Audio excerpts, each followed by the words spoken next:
secciones, las distintas solapas que tiene, pero después ya como que van agarrando el ritmo, ¿no? A mí me encanta la modalidad virtual, la verdad que es más, para mí es más práctico. Obviamente no se compara con la instancia de esa cara a cara en el aula. Claro, eso debo decir. El tema es que tiene diferentes tipos de potencialidades y de incluso de culturas implícitas dentro de cada uno de los medios, ¿no? O sea, que la presencialidad implica ciertas cosas, la virtualidad implica otras, y aunque aparentemente estemos manejando cosas muy similares, pero hay, digamos, literalidades muy distintas entre una cosa y la otra, ¿no? Entre trabajarlo de una forma cara a cara presencial, trabajarlo de esta forma en la pantalla, virtualmente online, donde nos vemos de diferente forma, los mensajes se captan de otro modo. Entonces, esas literalidades van mediando el conocimiento de formas muy diversas, ¿no? Y tenemos que incorporar también esa forma de entenderlo. Cuando trabajamos con los chicos y las chicas, yo creo que es importante entender esos sistemas en los que ellos están y ellas inmersos por esa, bueno, ser nativos, ¿no? Digitales, y que les lleva a que están manejando ya otras claves cognitivas, epistemológicas, de aprendizaje, etcétera, que van mediando de diferente forma los modos como se relacionan entre ellos o los modos como van relacionándose con el conocimiento, etcétera, etcétera, ¿no? Y yo creo que esos elementos tenemos que tenerlos muy, muy en cuenta, porque tendemos los docentes a como poner en valor como las formas más convencionales, ¿no? De la literalidad presencial y de la del texto, la de la palabra, etcétera, ¿no? Y los chicos y las chicas se manejan con otros muy diferentes en muchos casos, ¿no? Y eso incluso de cara a la investigación o de cara a la docencia, el hecho de que podamos darnos cuenta, ¿no? De cuáles son esas literalidades cambia mucho nuestra percepción y las formas como trabajamos. Y de hecho, sobre todo en secundaria, es una de las razones por las cuales los chicos y las chicas no enganchan con la escuela ni de casualidad. O sea, se encuentran absolutamente ajenos, ¿no? Y los docentes seguimos insistiendo en el libro, el texto, la palabra, ¿no? Como, digamos, el valor de la palabra, esa tradición que tenemos, ¿no? De la palabra. Bueno, está ahí, es una de las tradiciones, pero tenemos que ver que estamos conviviendo otras muchas en este momento, ¿no? Y en ese convivir, pues tenemos que aprender también cómo se construye el conocimiento desde todas ellas, que es diferente. Tiene elementos que lo diferencian, ¿no? Que en cierto modo tiene que ver con algo que alguien comentó en el chat, también una profe de inglés, sobre el tema de un montón de preguntas que se planteaban muy interesantes, ¿no? Sobre el sentido de la cultura de uno, del otro, de cómo se puede conectar si yo no soy, etcétera. Pero los problemas asociados al uso de otra segunda lengua, pero que tiene que ver también con todo esto que estamos hablando, ¿no? Es el mismo tipo de preguntas, lo aplicamos a cualquier elemento de esto y ahí podemos hacer una reconsideración de lo que significan los modos de expresión y de comunicación, dependiendo qué contextos y qué medios y qué colectivos. Esto me trae a pensar esa idea al texto del Instituto de Esmeralda, de cómo la organización de los docentes, de qué manera ellos se involucran con la tarea y de qué manera también hacen esto de educar y darle la participación a la comunidad, a la sociedad y la perspectiva, ¿no? Y la mirada que tienen acerca de construir en un lugar tan grande que se menciona, ¿no? La estructura edilicia, hablo, ¿no? Y cómo se van como componiendo cada uno de los equipos docentes para poder construir, ¿no? Esa mirada, esa otra perspectiva de análisis para llegar a la sociedad e involucrar a los estudiantes y que ellos se sientan partícipes de la institución. Y eso hace también a la presencialidad que estábamos hablando. Lo traigo por eso, ¿no? A la necesidad de la presencialidad y de conocer al otro, las realidades de los otros, y de esa manera las voces y los relatos y las narrativas que pueden ir construyéndose. Y a eso también quería, como al leer ese texto, me trajo a mí al proceso que hice previo a la construcción de mi proyecto, de ir y buscar información y después de ahí construir distintas narrativas que hicieron las personas que forman parte de mi proyecto, y así también ver esta dinámica que se forma, ¿no? Que se va construyendo. Y yo decía, no tengo respaldo teórico, o sea, de la forma de trabajar que estoy teniendo. Y después al leer una investigación otra, para una educación otra, para una sociedad otra, ver lo del Instituto de Esmeralda, y después trabajar lo de los textos de eso de aprendizaje emergente, compromiso social y demás, como que voy dándole una nueva mirada, una nueva pantalla a lo que es mi trabajo de investigación, sería el proyecto, el preproyecto que teníamos, el anteproyecto, perdón, y es como que digo, bueno, respiro porque sé que tengo una idea general de algo de lo que estuve haciendo, que antes decía lo hice porque si salió así, y hoy digo, bueno, a partir de estas narrativas que pude conseguir, a partir de este trabajo que fui como emprendiendo, se fueron resolviendo esas dudas, esas consultas que me fueron surgiendo al momento de decir, ¿por qué lo hago de esta manera?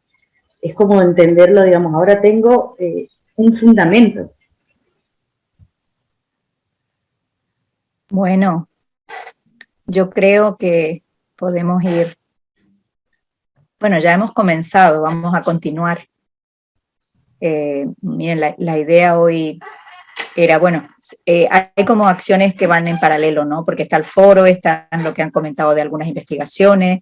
Entonces, bueno, de esto también se trata la complejidad, ¿no? De que hay, digamos, acciones que se van dando de forma paralela y cada uno va pensando y va aportando, va comentando, de acuerdo un poco a lo que le va provocando la situación, y en este caso los textos, ¿no? Nosotros no estamos quedando pegados a los textos, pero estamos hablando de otras formas de comunicación y de apertura y de entrada a la cultura que no son solo los textos. Porque ya pensaba cuando hablaba María Sol y cuando estaban hablando, hay un libro muy interesante de Brunner, Educación, las puertas de la cultura, donde hay un capítulo donde hace referencia justamente a la entrada a la cultura a través de los textos, pero claro, en este momento sería una entrada elitista, esa entrada solo de los textos, y también cuando a veces debatimos cuáles son aquellos clásicos que hay que leer o que no hay que leer, cuando los niños, las niñas, los jóvenes leen, lo que pasa es que leen otra cosa, ¿no? Entonces también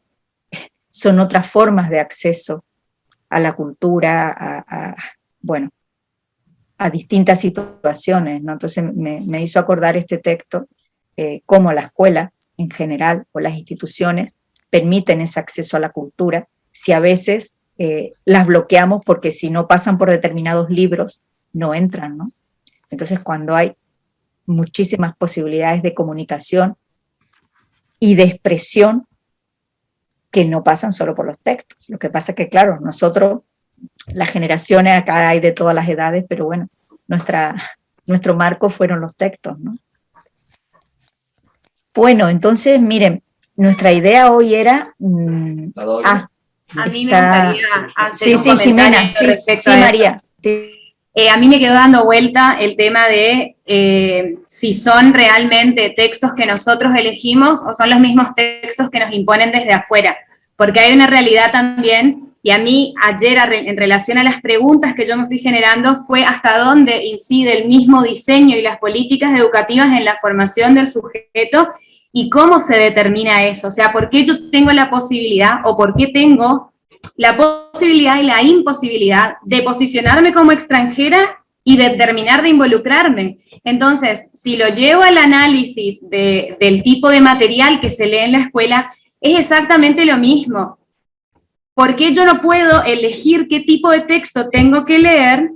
Porque en realidad desde el diseño está prescripto el tipo de material que yo tengo que ocupar. Entonces, de una u otra manera, esa idea de colonización se termina imponiendo no necesariamente desde el discurso de afuera, sino del mismo discurso que se genera a nivel político. Y que desgraciadamente nosotros como docentes no tenemos forma de escapar, porque quieras o no, el diseño prescribe tu práctica. Podemos analizarlo mucho más allá y una cantidad de cuestiones, pero hay cosas que están escritas a nivel formación docente que no se cuestionan. Entonces entras en una puja de vuelta de cuál es la postura que tomas y hasta dónde intervenís y hasta dónde no. Yo pensaba mucho en esta idea de crear realidades otras a partir de la intervención con el otro. Pero ¿y si no hay lugar para la intervención?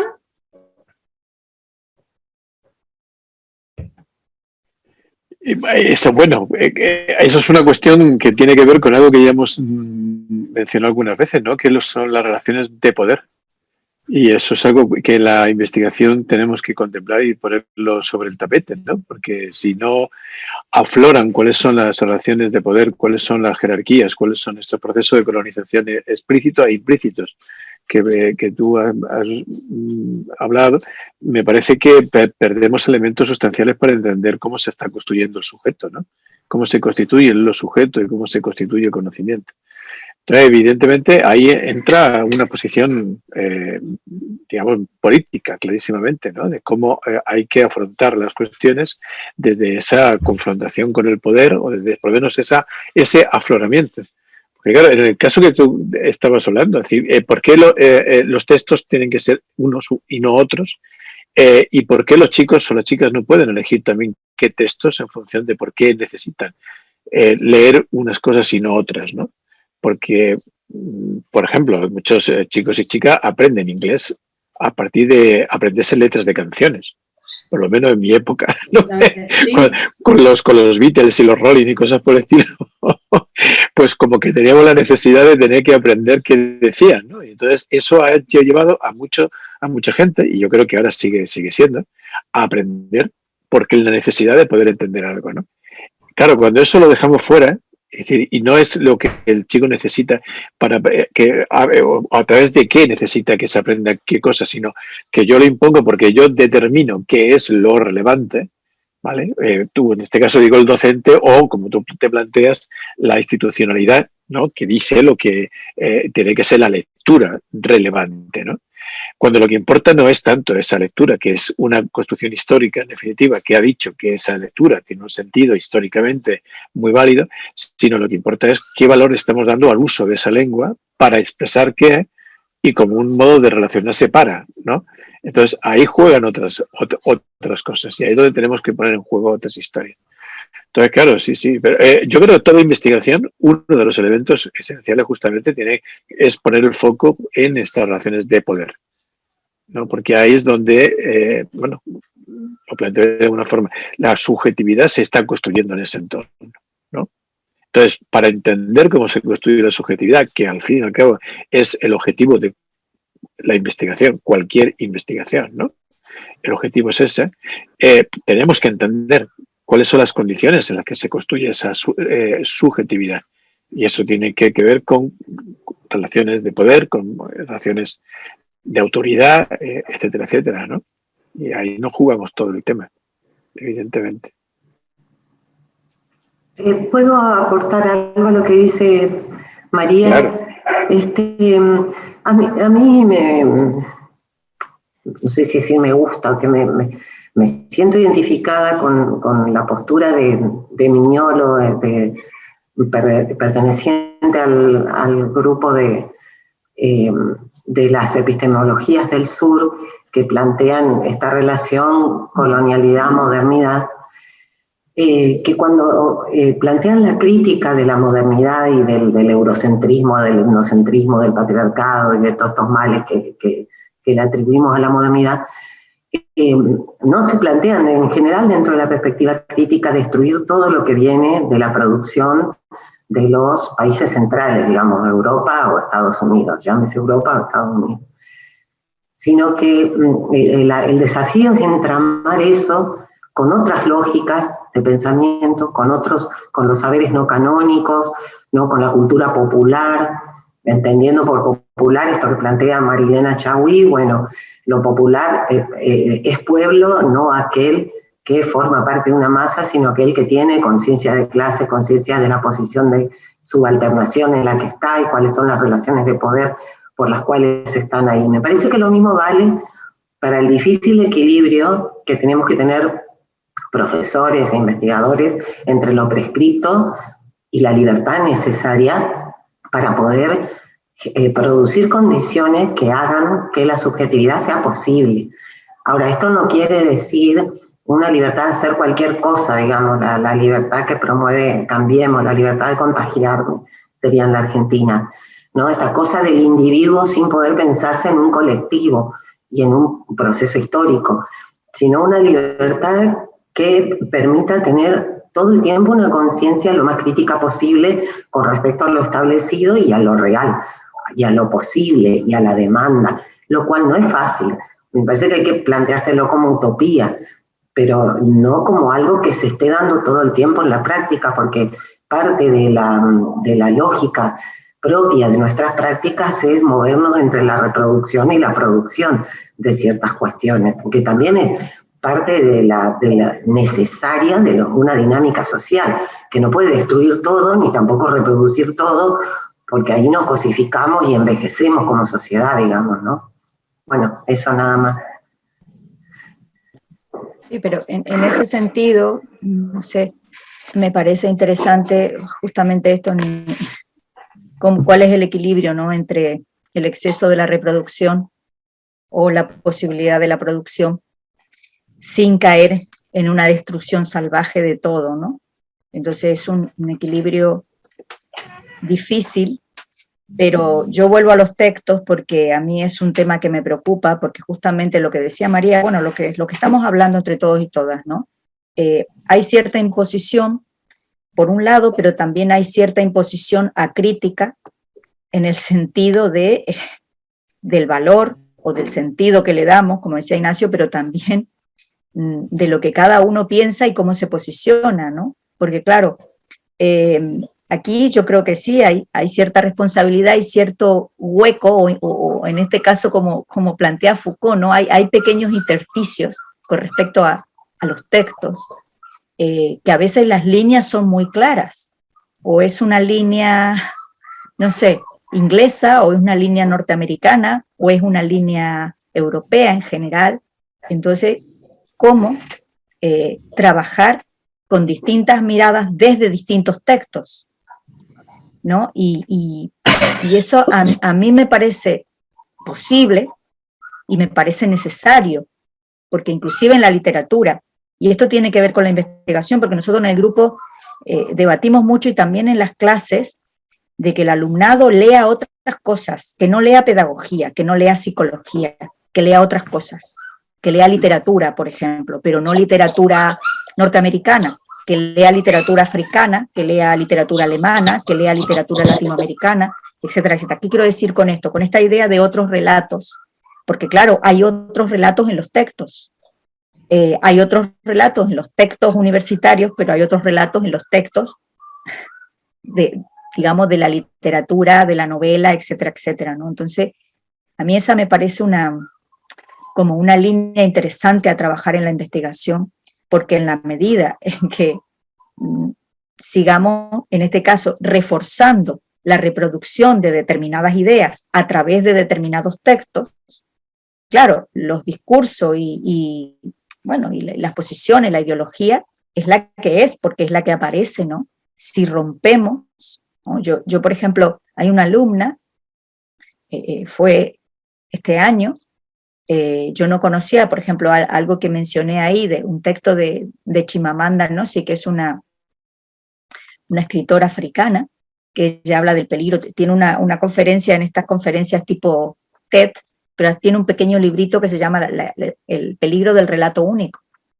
Y ella cuenta, porque bueno, una persona negra de clase media que puede estudiar en los Estados Unidos, y ella cuenta que se da cuenta que es negra en Estados Unidos, por cómo la trataban. A ver, lo que quiero decir es cómo hay otros relatos que nos enfrentan con otras situaciones y también nos permiten abrir otras ideas sobre otros mundos posibles, ¿no? Entonces, yo quería aportar esto porque a mí me parece muy interesante, ¿no? Porque a veces desde el ámbito académico seguimos reforzando unos textos que suponen unas relaciones de poder y que suponen una jerarquía de determinados conceptos y determinadas ideas, que pueden ser discutibles, pero que a veces, si lo dice tal persona o lo dice tal, esa autoridad del texto también es una autoridad ideológica y una autoridad que está de alguna forma o manteniendo o rompiendo ciertas relaciones de poder, ¿no? Entonces, eso creo que es importante en la investigación, en cualquier investigación, de estas búsquedas que tenemos que hacer, ¿no? ¿Cuáles son, de alguna forma, nuestros referentes? ¿De dónde vienen? También, esto es importante porque hablábamos en la última sesión de esta, si se quiere, vigilancia epistemológica, pero tiene que ver porque no es lo mismo un texto de un autor iraní o de un autor afgano o de un, no sé, de un autor coreano, pero nos mueve otras formas de pensar, porque son otros mundos y son otras realidades. Pero de alguna forma yo creo que eso nos permite acercarnos más a esto, si se quiere, que existe, no cuál es la realidad. No sé si me voy mucho, pero era por esto que decía María, bueno, que parece que no tenemos margen para tomar decisiones. Nunca los jóvenes en el ámbito educativo pueden decidir qué leen o qué leer. Está como preestablecido. ¿Y eso por qué? ¿No? O determinados programas, o determinadas acciones, o determinadas actividades didácticas relacionadas con determinadas disciplinas. Bueno, son muchas preguntas, yo lo sé, pero también un poco tiene que ver cómo salir a veces del círculo vicioso en el que muchas veces uno se mete, digamos, por querer a veces agarrarse, ¿no?, de determinados referentes. ¿Y quiénes determinan que esos son los referentes? ¿Quiénes lo dicen? ¿Y por qué? ¿No? ¿Y en qué contexto? Social, cultural, económico, político. Y tiene que ver también con esta idea de que determinados equipos técnicos en políticas educativas en países neoliberales y no neoliberales, ¿no? Con políticas en las que hay equipos técnicos que definen qué se lee, cuál va a ser el currículum. En Argentina pasa que se piensa un currículum para todo el país, con las mismas lógicas, ¿no? Sin pensar que esos equipos técnicos son simplemente profesionales que están ahí por una decisión política de selección, pero que no necesariamente son los sabios de la tribu que conocen la realidad social de todo el país, ¿no es cierto? Entonces me parece que esto también, para mí es inevitable pensar, y pensarlo, hablamos muchas veces con vos, Ana, las políticas de ciencia y técnica, porque en investigación, ¿qué nos pasa? Que muchas veces tenemos que disfrazar la libertad de pensamiento, digamos, y encorsetarla bajo cánones establecidos por las reglas de la investigación, decididas en realidad no porque tengan carácter de verdad absoluta, sino porque una comunidad científica así entiende la investigación. Entonces, bueno, nos escapamos como universidad a eso. Yo pensaba ahora a propósito de que en cada asignatura del doctorado el desafío es revisar el proyecto de investigación, y en mi caso es un proyecto en curso acreditado por Ciencia y Técnica. Claro que en los avances, en el desarrollo de la investigación fueron apareciendo todas estas cuestiones que acá estamos trabajando y en otras asignaturas, pero en el diseño del proyecto no podían estar, porque resultaba inacreditable si decíamos estas cosas, ¿no? Por algo, algunas de estas metodologías no están todavía reconocidas por la academia, ¿no? Es el carácter subversivo que tienen precisamente con respecto al status quo, ¿no? No solo al estado de cosas, digamos, a lo político en sentido amplio, sino también al status quo de determinados grupos de poder que, diríamos, luchan por la hegemonía del campo en las mismas universidades y centros de acreditación de conocimiento. Norma. Sí, yo ahora con esto de los textos que dice Analía, ¿no? Yo creo que para nada es ingenua la elección de los textos en todos los niveles y en todos los organismos, ¿no? En todos los niveles educativos. Ayer justamente, la verdad que me quedé muy impactada haciendo zapping, veo un noticiero de Corrientes, acá de Ciudad de Corrientes. Y me detengo a mirar, me llamó mucho la atención, la presentación a nivel provincial de un libro sobre educación emocional. Me gustó mucho, digamos, el dibujo del libro, porque era un oso hormiguero. Digamos, el personaje que recorría el libro tenía que ver con el oso hormiguero, bueno, bárbaro, un animal regional, está bueno.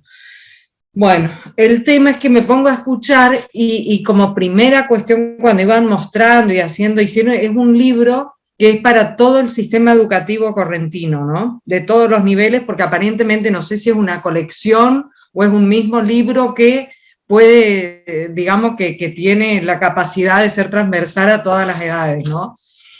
Y bueno, en la primer página, una de las cosas que mostraban era la familia. Y realmente yo decía qué bárbaro, y para nada es ingenuo, ¿no? Y aparte condice con un montón de otras cuestiones en cuanto a la ideología, a la política, digamos, que está imperando en Corrientes, ¿no? Perdón si alguno es correntino, pero hay cuestiones que van más allá, digamos, de la realidad supera algunas cosas, realmente no podemos no verlas. Pero me llamó mucho la atención porque la familia era la familia tipo. Los abuelos, la mamá, el papá, los hijos, ¿no? Después aparecían otras cosas en esto de la educación emocional. Y yo decía, qué terrible para, qué sé yo, un niño que vive solo con su madre, un niño que es criado por sus abuelos, un niño que de pronto la pareja de los padres es homosexual. Digamos, nada que ver con las realidades y la diversidad que hay, ¿no?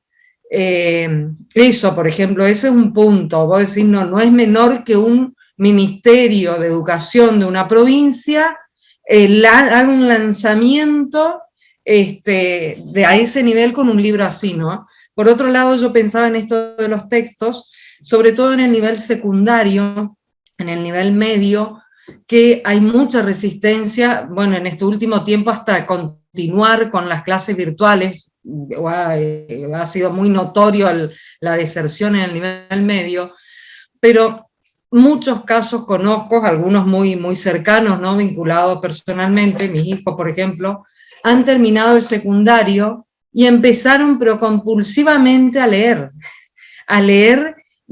bueno, libros que jamás leyeron en la escuela, ¿no? Libros de Galeano, colecciones, pero, digamos, he escuchado de muchos, así por grupos de círculos conocidos, ¿no? Entonces vos decís cómo el nivel medio se está perdiendo por ahí de abrir las puertas de esas lecturas. Y de pronto, volviendo a mis recuerdos, por ejemplo, de lectura en secundario, y sí, los libros que más recuerdo son aquellos que nos dio una profesora de literatura, que hace poco tiempo la encontré, y le agradecía por los libros. Esos libros les daba a leer, qué terrible que era, decía ella, no como comentando, pero eran libros que eran totalmente fuera del contexto educativo, escolar, pero a la vez eran libros potentes, digamos, que tenían que ver con la historia, con el contexto.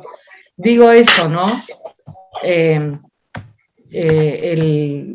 La selección por ahí es muy, muy fuerte, y también la posibilidad de abrir, ya sea en el nivel medio o en el nivel secundario, de abrir la posibilidad a que ellos busquen los libros también, ¿no? Ellos y ellas sean quienes busquen los libros, ¿no? Me parece que hay mucho por trabajar, son días y tiempos que se pierden, si no, en la universidad o en la escuela. Sí, tal cual. De alguna forma la sociedad en la que estamos, y la sociedad positivista fundamentalmente, se construye desde esta división entre el experto y el ego, ¿no? O sea, el que sabe y el que no sabe. Y esto está instaurado en todos los ámbitos de la sociedad, y especialmente, obviamente, en el educativo y en la investigación, porque al fin y al cabo son los dos ámbitos, o dos de los ámbitos que manejan la construcción de conocimiento y de sentido dentro de la sociedad, ¿no? Y esto está generando este tipo de planteamientos que estamos hablando ahora, ¿no? Entonces, cuando generamos una ética del experto, por decirlo de alguna forma, lo que estamos generando es esta segregación, esta forma de segregar a los sujetos de la posibilidad de construir un conocimiento.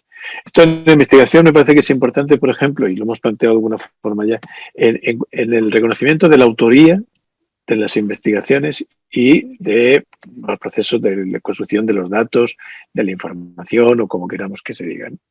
Porque desde esta división del experto y el lego, el que se apropia de la autoría de la investigación y de los datos y todo es el experto, porque es el autorizado socialmente y políticamente para hacerse cargo de ese tema, ¿no? Claro, la modernidad, un poco como que Marina nos comentaba antes, de la perspectiva de Miñolo y todo el movimiento de colonialidad y modernidad, lo que está planteándose justamente es esta construcción que se va haciendo en torno a un tipo de conocimiento único, que es el que se impone como único, ¿no? Y al imponerse como único, pues entonces los demás están sometidos a una lógica que les ajena, porque este conocimiento único es el que controlan aquellos que han generado ese conocimiento único, ¿no? Entonces esto va abriendo brechas entre los sujetos, ¿no? y generando este tipo de distanciamiento entre los legos y los expertos.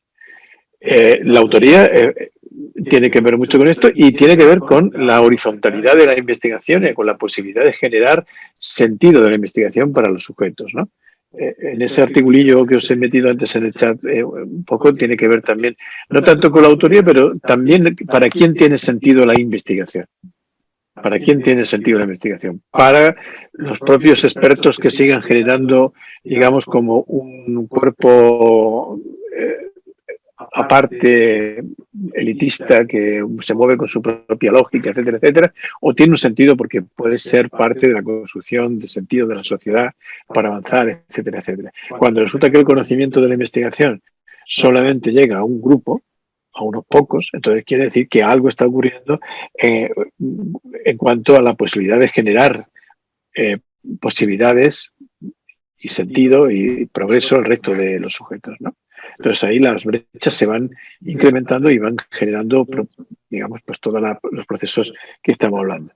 Entonces, replantearse quiénes son los autores de la investigación, quiénes son los que, digamos, tienen la propiedad intelectual, moral, incluso política de la investigación, es un cuestionamiento necesario para poder entender lo que está pasando en los procesos de horizontalización de la investigación y de la docencia, ¿no? Lo mismo que planteaba Ximena y Mariela o María antes, ¿no? O sea, creo que ahí se juega también bastante del sentido de lo que estamos haciendo también en la educación, ¿no? Entonces, estos son elementos que entran en juego la investigación y que pueden darle una vuelta al sentido de lo que estamos haciendo, ¿no? Incluso en el sentido de lo que Carlos preguntaba en el chat el otro día, ¿no? O sea, si el que no hace este tipo de investigación es un, digamos, es un apestoso, ¿no? Que hay que echarlo de... Positivista, patriarcal, bueno, de todo. Claro, entonces entra también en juego esto, ¿no? Que al final, si nos situamos en otra élite, pues no acabamos de cambiar nada. Entonces me parece muy interesante recuperar a Miñolo, que María lo ha dicho antes, para pensar justamente esto, que no estamos haciendo otra forma de investigar alternativa a la otra, ¿no? Como diciendo, está esta y está esta otra. Si haces esta, te sitúas ahí, si haces esta otra, estás en el otro lado. No, o sea, creo que hay una construcción que lo que se plantea desde la decolonialidad y de investigación decolonial es la necesidad de ir integrando conocimientos para ir pensando o construyendo una realidad cada vez más compleja, en definitiva. Hay una famosa frase que se le atribuye a Newton, ¿no? Esta de a hombros de gigantes. O sea, que él puede hablar o habló de la gravedad y demás porque su conocimiento se construyó a hombros de gigantes, es decir, de otros que antes que él han ido construyendo conocimientos y construyendo sentido y demás, que le permitieron elaborar eso, ¿no? Frente a esa, digamos, idea de ciencia individualista, que uno se apropia del conocimiento que ha producido, hay que patentarlo, ¿no? Y hay que, en cierto, todo esto que ya sabemos cómo se funciona. Entonces, esta idea de hombros de gigantes tenemos que aplicarlo y igualmente aquí, que pensemos que cómo ha ido evolucionando cierto tipo de investigación apunta a posiciones que políticamente o éticamente nos parecen ahora que pueden ser, digamos, se alejan de una posición más democrática y demás. Bueno, hay que reconstruir cuáles son los procesos de cómo se han generado, cómo se han gestado ese tipo de investigaciones para ver cómo, bueno, lo que se apuntaba antes, cómo se ha institucionalizado ciertas formas de poder, del conocimiento, de hegemonías, etcétera, etcétera, por los cuales se ha ido construyendo eso. Pero hemos aprendido de eso. O sea, si podemos hablar ahora de una pedagogía o de una investigación decolonial, horizontal, no patriarcal, etcétera, etcétera, es porque nos hemos podido subir a hombros de los gigantes que han ido abriendo caminos acertados o no, depende del punto de vista que le pongamos, anteriormente, ¿no? Y me callo que alguien levantó la mano, que es María del Carmen. Sí, Nacho, yo tomo esto que vos dijiste a lo último. Me parece que no todos lo plantean así, en este sentido de que no es o blanco o negro. En realidad, yo creo que el ser humano es contradictorio y en todos se da esa contradicción. Entonces, esto que planteaba Norma es grave porque, ojo, ya no es cualquier persona, sino es un gobierno, un Estado, etcétera. Pero en realidad en la gente en general nos pasa a todo el tiempo que tenemos esas contradicciones y negarlas a veces también nos hace mal. Y por el otro lado, vemos autores, textos, conferencias, etcétera, de gente que por ahí te plantea ciertas cuestiones, cierto pensamiento, cierta filosofía o ideología, y resulta ser que después uno se encuentra con que no es como es, su proceder no es coherente con lo que está diciendo, o que te plantea una decolonización y en definitiva te quiere colonizar, por decirlo de alguna manera. Entonces, si yo busco volver a colonizar, no tiene sentido. O sea, yo no tengo que convencer a nadie. Yo de alguna manera tengo que dar libertad, generar un pensamiento, que todos podamos hacer nuestro propio proceso de reflexión, etcétera. Si no, creo, por lo menos, es lo que pienso yo, y deberíamos decir así todo, es lo que pienso yo, que estamos siendo un poco contradictorios.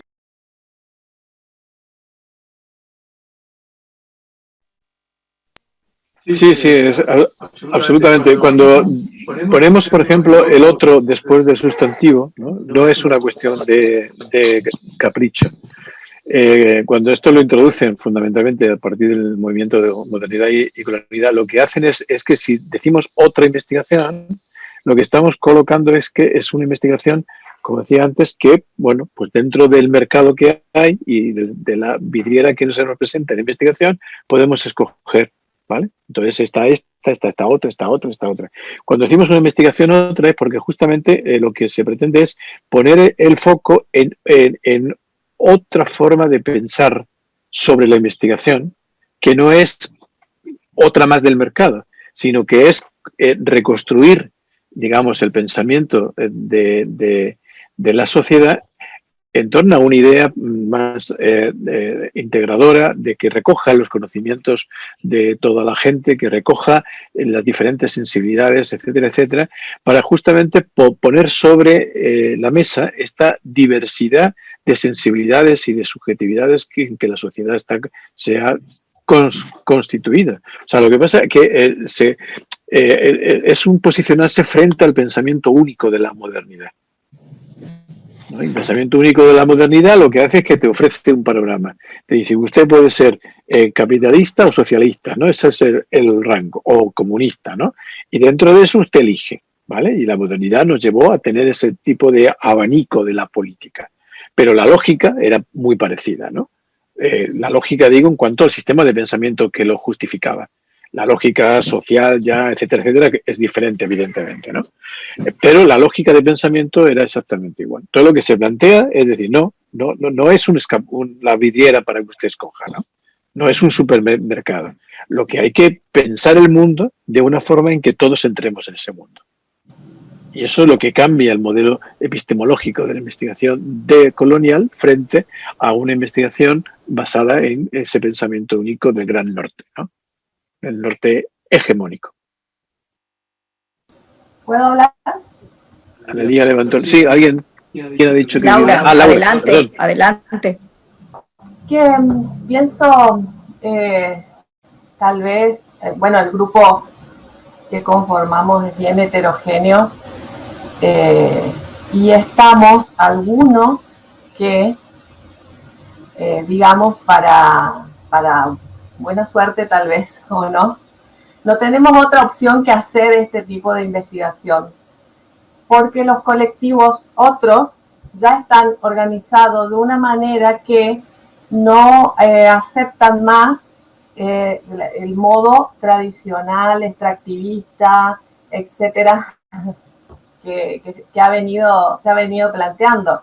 Entonces ahí la interpelación viene desde otro lugar, y en Argentina tenemos que reconocer la fuerza que tiene el movimiento feminista, ¿no? Entonces ahí cómo aparece cualquier otro, sobre todo un otro varón, haciendo investigación sobre el feminismo, no le va a ser muy fácil. Lo mismo que nos empieza a suceder a quienes trabajamos con pueblos indígenas. Poco a poco seguramente será quienes trabajan con personas con discapacidad, seguro que ya se están produciendo estas interpelaciones. Entonces creo que los lugares vienen siendo cuestionados en algún punto. Algunos tienen todavía esa posibilidad de dudar, a ver si le doy la voz al otro, le pregunto, me lo planteo más bien como un posicionamiento político mío, y estamos otros que estamos trabajando en otros campos en los cuales eso ya digamos, se plantea como un tema a considerar. Así que bueno, eso nomás quería compartir un poco a partir de lo que va saliendo acá en las discusiones, sobre todo que se trabajó el tema de autoría, bueno, que Nacho lo estuvo comentando. Ya hay producciones, investigaciones que se hacen con los colectivos, en los cuales además estos grupos que cuestionan la producción científica más tradicional, también se ven en la situación de, bueno, a ver, si vamos a publicar un libro por la editorial de la universidad, hay determinadas normas que hay que cumplir. Esto nos interesa, nos sirve, vamos a aceptar negociar o no, digamos. Hay como entrar en una lógica en la que las cuestiones, digamos, como más regulativa del trabajo, que nosotros ya lo tenemos casi naturalizado, se tienen que empezar a poner en cuestión para ver si eso realmente, digamos, favorece o no a los objetivos, ya sea del movimiento o de un grupo que quiere dar a conocer conocimientos sobre algún proceso. Pienso en grupos, digamos, organizados de indígenas en México, también aquí en Argentina. Es decir, ya hay producciones que son resultados de, obviamente también todo lo que se produce en el movimiento feminista, ¿no? Eso quería acotar. No, muy interesante, Laura, porque justamente lo que estás planteando es que no es posible la investigación sin. Entonces, eso es interesante porque realmente sí, se está transitando otros caminos. Son caminos difíciles, pero es que no es posible investigar si no investigamos con, y no es posible investigar si la gente no quiere investigar con nosotros. Eso parece, y con nosotras. Eso parece muy obvio, pero desde esta lógica del experto y del Nobel o del Lego, no tiene cabida. Entonces, es cierto que hay movimientos muy interesantes, como los movimientos feministas y los movimientos indígenas en distintos sitios del mundo, donde hay procesos colaborativos muy interesantes, y no es posible pensar la investigación si no es con ellos, desde ellos, y también por algo que decía Mariela, ¿no? Así como Ciencia y Técnica o cualquier organismo internacional pone unas pautas sobre la investigación, también cuando investigamos y trabajamos con determinados colectivos, las pautas y las normas no son nuestras. Entonces, eso a veces es difícil en el ámbito de la investigación y en el ámbito de la academia digerirlo. Yo lo voy a decir así claramente. Es difícil a veces digerirlo por los académicos porque no es posible. Y a mí me parece que ahí está la fuerza, digamos, de una investigación otra o de otras posibilidades. Porque creo que desde ese lugar sí hay legitimidad en la investigación, ¿no?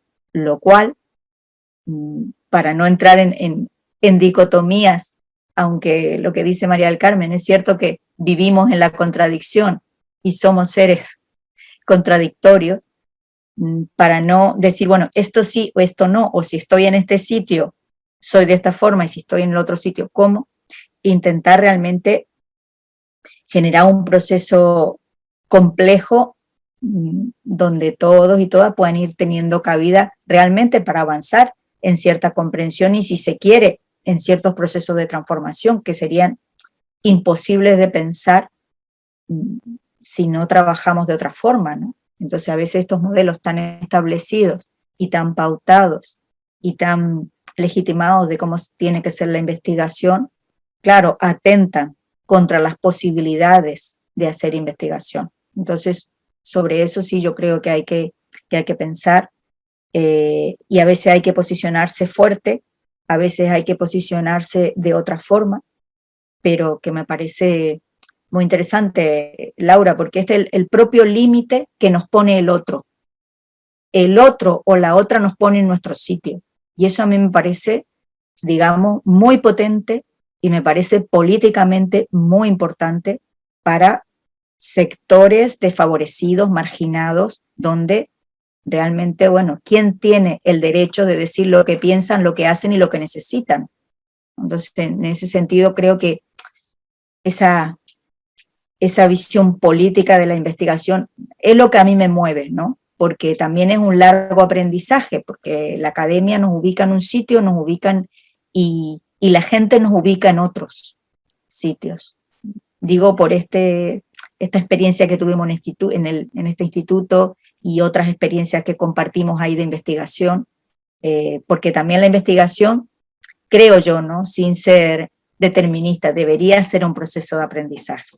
Y a veces esa parte como que queda fuera de la investigación, ¿no? Y no se convierte en un proceso de aprendizaje, en un proceso colaborativo, sino se convierte a veces en un proceso de, bueno, de quiénes tienen que decir, o quiénes, inclusive esto que nosotros, bueno, intentamos debatir un poco, ¿no? Voy a dar voz. ¿A quién vas a dar voz? ¿A quiénes vamos a dar voz?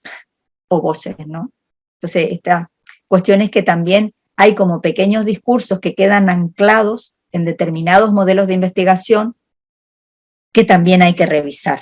Cuando, bueno, investigar es una cosa seria, o sea, que nos enfrenta con nosotros mismos. Es decir, yo a veces siento que es una lucha contra una misma en el sentido de romper determinadas barreras, revisar determinadas ideologías, realmente mirar al otro y a la otra, preguntarse no solo lo que una quiere, sino lo que quiere el otro.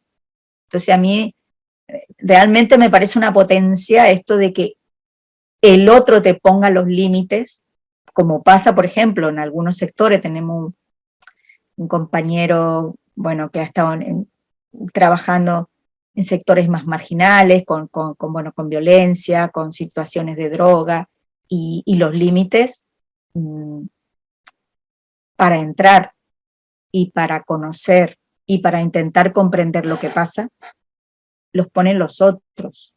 y las otras. Entonces eso cambia la posición. Y eso creo que también nos ubica en un sentido, si se quiere, más humano de la investigación, ¿no? Me parece interesante, Laura, lo que estás comentando, porque bueno, sin ser determinista, yo creo que así debería ser, ¿no? Sobre todo cuando nos metemos en determinados ámbitos, ¿no? Porque uno, al final, está en una posición, está en un contexto, podemos decir que tiene cubiertas ciertas necesidades, y eso no lo podemos perder de vista, porque también en algunos casos son mundos diferentes y son realidades diferentes, en esta complejidad de que hay muchos cruces de realidades, y al final, ¿qué es la realidad, no? Pero, bueno, como para seguir pensando y no quedarnos con este discurso tan académico de la investigación, ¿no? Que es un poco, que al fin son transitar otras formas de colonización del pensamiento, de los ámbitos, de las personas.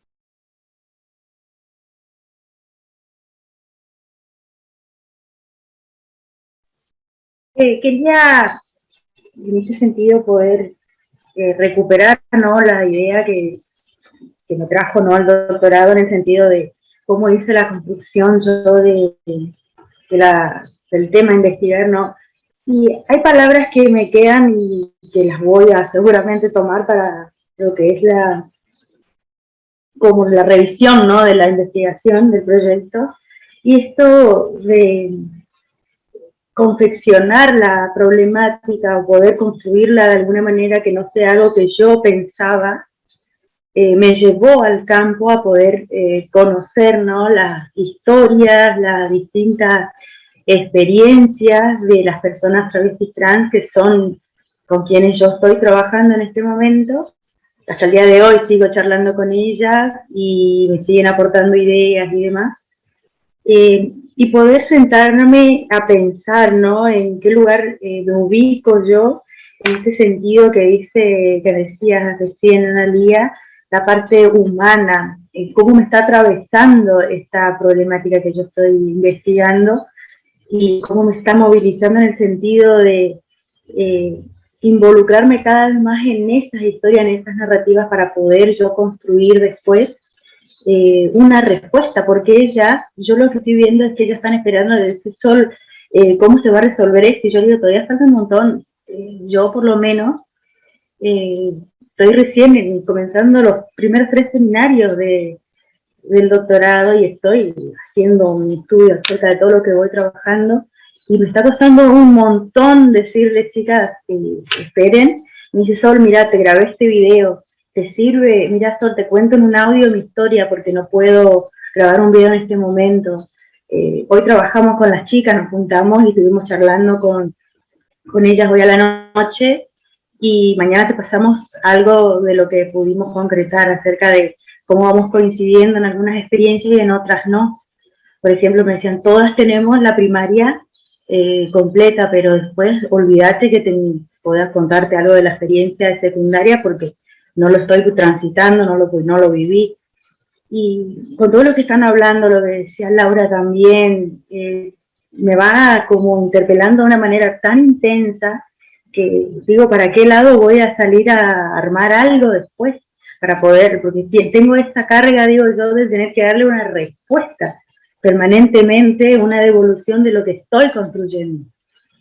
Y bueno, es como que me siento en esa barrera de decirle, miren chicas, vamos a ir despacio, y ellas ¿será que ellos piensan que yo voy a lograr que ellas ingresen al nivel secundario? Y pasa aún una que terminó el nivel secundario, que yo la voy a ayudar a que ella estudie veterinaria. Y yo digo, ¿cómo yo puedo hacer eso? Porque ellos están esperando otras cosas que yo digo, todavía no sé ni cómo voy a transitar este proyecto que estoy realizando, pero esa motivación que me dan me sirve un montón, y este seminario está construyendo un cambio de mirada junto a la que trabajamos con Ana María Sotti y Claudio anteriormente. Fue como un abanico de ideas de decir, bueno, estoy en el lugar que quiero estar y más aún con el primer seminario que tuvimos. O sea, creo que desde en este espacio que estamos viviendo voy a poder lograr ese objetivo de poder decirle, miren, hay un gran avance, ustedes también están haciendo mucho, hay colectivos, como decía hoy Laura, que están trabajando para que ellos tengan un espacio, para que se puedan formar, pero hay mucho que hacer, sobre todo el trabajo con los docentes, por ejemplo, de poder trabajar y ver que ellos no sean, que los miren como los otros, sino más bien como sean parte de una institución, porque eso está muy lejos. Ellas en las entrevistas me decían, Sol, ¿cómo vamos nosotros a poder ir a estudiar si no tenemos esa ropa? Nuestra ropa es de trabajo, Sol, y vos sabés a lo que voy, me decían. Y yo quedaba choqueada, porque decía, ¿qué le respondo? Era como yo me sentía tan ignorante al lado de ella, como que las realidades que estaban viviendo, yo dije, en mi vida hubiera pensado todo eso, lo que me cuentan, para poder armar el anteproyecto. A mí no se me hubiera ocurrido tantas ideas de ella para poder armarlo y poder participar sería en lo que hoy estoy cursando, que es este doctorado. Así que las cuestiones de las narrativas, de las historias, es fundamental hoy en día para poder trabajar estas problemáticas, ¿no?, que tenemos y que nos atraviesan. Involucrarnos es en la tarea. Sí, muy interesante, María, lo que planteas, porque parece como que la investigación está pensada para tener que dar respuesta a algo, ¿no? Y quizá tengamos también que repensar esta idea, un poco siguiendo un poco la lógica que os decía antes del ego y del experto, ¿no?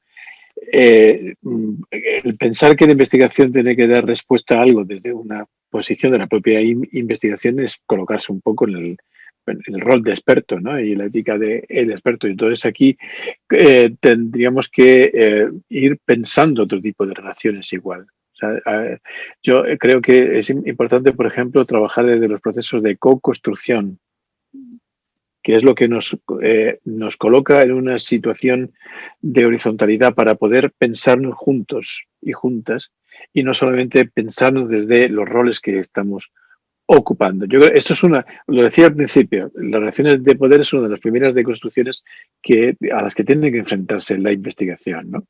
Y justamente ese es uno de los elementos más duros, sobre todo desde el investigador, pero también pensado desde cuáles son las relaciones que se establecen. Entonces, que puedas cuestionarse este tipo de cosas te sitúa en una posición, evidentemente, de reconstruir el tipo de relaciones que estás planteándote con la gente, ¿no? Porque, evidentemente, desde la posición de colonización se puede llegar a decir, bueno, aquí vengo de Salvador de la Patria, ¿no?, a ocupar un lugar de lo que hay, bueno, dónde hay que ir, cómo hay que hacer, etcétera, etcétera, etcétera. Y si entramos en esa lógica, obviamente, digamos, la investigación se coloca al servicio de estas relaciones de poder, se coloca al servicio, ¿no?, de lo institucional que hemos dicho antes, etcétera, etcétera. Entonces, deconstruir todo esto me parece que es, como investigadores e investigadoras, es fundamental. De hecho, una cuestión importante en la investigación desde la posición que nosotros os presentamos, ¿no?, de la occidentalidad, la decolonialidad, etcétera, es cómo nosotros nos revisamos a nosotros mismos como investigadores e investigadoras. Y cómo reconstruimos nuestro rol como investigador e investigadora y cómo nos reposicionamos respecto a las relaciones de poder desde nosotros mismos, ¿no? Porque ese es el primer ejercicio que tenemos que hacer. O sea, es con nosotros y con nosotras, ¿no? Como investigadores, nuestro rol, nuestra forma de entender las cosas con las que investigamos, etcétera, etcétera. Los parámetros, las categorías con las que vamos digamos, a relacionarnos con la gente, que a veces son categorías construidas justamente de relaciones de poder, ¿no? Ahí lo que comentabas tú ahora, se me venía un poco a la cabeza. Nosotros vamos con una serie de categorías que de alguna forma el otro, en la situación de subalternidad que ocupa dentro de la investigación, pues de alguna forma entiende que tú eres el que sabe y tiene que someterse a esa lógica. Y quizá, pues, lo que tú decías, habría que empezar por escuchar cómo ellos plantean las cosas, cuál es la forma como leen la realidad y empezar a co-construir a partir de esa lectura la realidad, ¿no? Me parece que esto es interesante porque, por ejemplo, a lo que iba de que me había llevado a lo que tú te planteabas, asumimos historias de vida, por ejemplo, es una metodología dentro de la narrativa horizontal y no sé cuántas cosas. A mí se me ocurrió hacer un monográfico hace un tiempo en una revista del Instituto Pablo Freire de España, un monográfico sobre historias de vida y emancipación, ¿vale? Y recogí historias de vida de varias gente, y algunos españoles. Se me ocurrió solicitarle al ECO, que supongo que la mayoría lo conocéis, o bueno, es un dirigente wichi de allá, que me escribiese la historia de vida suya. No sé si Teresa se acuerda de esto. Y lo que a mí más me sorprendió y me ayudó a pensar que quizá las lógicas con las que vamos nosotros, pensadas incluso desde la horizontalidad, tendríamos que revisarlas, es que cuando la historia de vida del ECO es absolutamente distinta en cuanto a la construcción que hace de la historia y de la vida al resto de la gente que me hizo la historia de vida aquí en España, ¿no? Me lo hizo un campesino, me lo hizo un anarquista represaliado, me lo hizo gente de muchos tipos, ¿no? Y la historia que el ECO me cuenta es una historia de vida colectiva, es decir, habla de su pueblo. Y entonces hablar de él era hablar de su pueblo, de algún modo, ¿no? Entonces, esto es como cambiar el orden de las categorías que estamos pensando para cierto tipo de cosas desde la posición en la que estamos, ¿no? Entonces, me parece que ahí necesariamente tenemos que cambiar repensarnos las relaciones de jerarquías, de autoridad, etcétera, con las cuales estamos construyendo las investigaciones.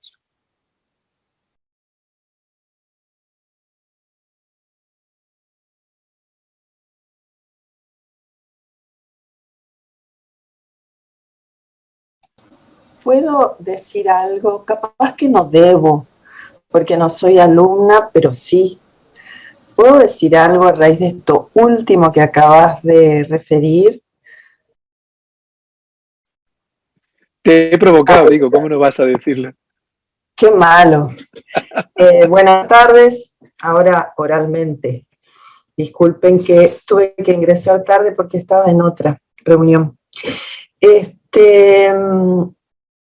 Mira, ayer tuvimos una presentación en conjunto con LECO de un tema X, no importa ello, o sí, pero bueno, el punto es que le pido que me escriba y me pronuncie cómo saludar en wichí a él y al resto de personas que estuvieran en el aula, ¿no?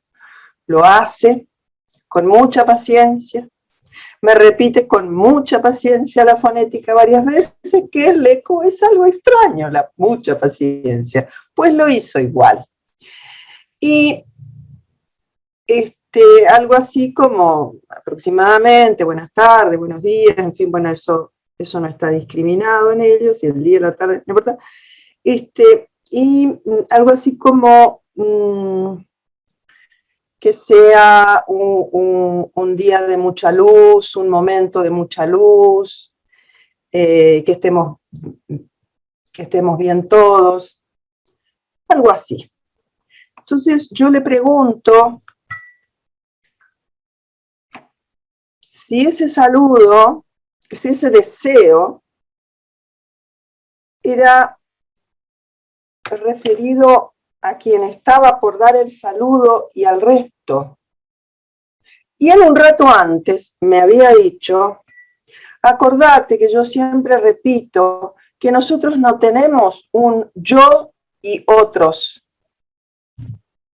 que lo que nosotros tenemos en nuestro lenguaje, porque es en nuestra concepción, nosotros nos separamos, porque cada uno de nosotros es parte, somos parte del todo, así que no hay un yo como con ustedes. Yo digo, él me lo había dicho eso un rato antes, y yo luego que me pasa el saludo, le digo esta pregunta boba de, ¿esto es un deseo para los demás y para mí? Sí, me dice, eso nomás, hizo silencio. Y al rato caigo y le digo, claro, pues que me estás diciendo que no hay un yo y un nosotros, que somos todos, que yo soy parte de, cada uno es parte del otro, de la comunidad. No hay un yo individual. Digo, me parece, por eso pedí permiso para entrar, porque es tan, pero tan diferente. Y entonces, ¿cómo hacemos en la construcción colaborativa? ¿No? Eso. Esta cuestión que decimos muchas veces de cómo la modernidad instala en estas tierras el individualismo, el yo, y cómo esta modernidad eurooccidental fue avanzando buscando la destrucción de los sistemas de pensamiento, vida. Eso, quiere decir eso, es tan profundo, en solo ese detalle, entre comillas, de Leco, ¿cómo saludo? ¿Y qué quiere decir este saludo? ¿No? Bueno, eso, disculpen. Claro, yo creo que ahí es necesario plantear la dialogicidad. Claro, porque lo que Laura planteaba también antes no es ni una cosa ni la otra, es que estamos construyendo otro sistema mundo, donde el yo y el nosotros pueden entrar perfectamente desde la diferencia que significa pensar la realidad de diferente forma, pero no excluyente con respecto a la forma como el otro o la otra está leyendo la realidad o está haciendo la construcción de la realidad. Creo que esto es importante, ¿no? Y en este sentido creo que es necesario que cambiemos algunos de los patrones. A mí me llama mucho la atención como buena parte de los teóricos, las teóricas de la decolonialidad, son blancos hombres. ¿Vale? Luego sí, justifican y fundamentamos. Bueno, hay mujeres, pero nadie las menciona. Yo sé, yo ya sé. En mi primer trabajo final de acá, ¿cómo vamos a hablar del pensamiento emancipador y citamos a todos los varones y nos tapamos a todas las mujeres? Exactamente, pero yo sabéis que os he citado a Catherine Walsh ya varias veces, o sea que yo la tengo incorporada. No, está bien, pero es así lo que tú dices, o sea, creo que es un problema esto, o sea, si ellos citan a Fanon, por ejemplo, bueno, entonces hay un referente de Fanon, no sé si conocéis, Fanon fue un puertorriqueño negro que trabajaba sobre el tema de los desposeídos, en fin, toda una literatura muy revolucionaria de alguna forma, etcétera, ¿no? Lo recomiendo incluso la lectura de Fanon. Y etcétera, algunos dentro de la decolonialidad, también, ahora no me acuerdo cuál de ellos, es de color, etcétera, etcétera. No hay indígenas que yo recuerde ahora. Tendría que repensar toda la... Pero en cambio hay los portavoces Dussel, ¿no? Enrique Dussel o Miñolo o el otro que os puse el vídeo el otro día, no me acuerdo ahora, no fue el nombre, etcétera, etcétera, ¿no? Entonces es interesante porque cómo podemos meter en juego las categorías, la de género, o sea, cómo podemos atacar el patriarcado si resulta que las mujeres no están incluidas dentro de la lucha contra el patriarcado y el hombre asume la condición de, o cómo podemos combatir el capitalismo desde posiciones, digamos, de hegemonía económica, ¿no? O sea, hay elementos ahí que tenemos que tenemos que repensarnos, ¿no? Y a mí me parece interesante una autora que es Linda Tuhiwai, no sé si la conocéis. Linda Tuhiwai es maorí, bueno, es mezcla de maorí y blanco. El padre es maorí, la madre es blanca, ¿no? Y ella es académica en este momento y tiene realmente una posición muy clara sobre este tema. Y cuando venían los blancos a hacer una investigación, para nosotros eso era una de las, digamos, la palabra horrible, hablar de investigación. Porque investigación era medirnos el cráneo, ¿no? Es seleccionarnos, era colocarnos en una tabla, era, yo qué sé, etcétera, etcétera, ¿no? Todo ese tipo de historia. Y Linda Tuigway dice esto, es decir, hablar de investigación a los pueblos nativos era hablar del demonio, ¿vale? Tiene un librito muy interesante que se llama Descolonizar las metodologías, lo apunto ya por si lo queréis meter en la biografía, ¿vale? Y entonces creo que es interesante que se pueda hacer investigación justamente recuperando desde la gente que está en ese lado y podamos hacer este proceso de dialogicidad. Si no podemos ir contra el patriarcado, el capitalismo y la blanquitud si no nos situamos en diálogo no extrayendo, sino colocándonos juntos en ese proceso que decía antes de co-construcción, porque ahí es donde superamos las diferencias sin perder la diferencia para caminar en un proyecto común, que es lo que nos puede identificar como especie de cara a construir otro mundo, ¿no? Y ahí es donde como investigadores e investigadoras tenemos una responsabilidad. Grofogel, muchas gracias, María Carmen. Ese era. Que además, como viste, si habéis visto el vídeo, es muy, digamos, ¿cómo decir?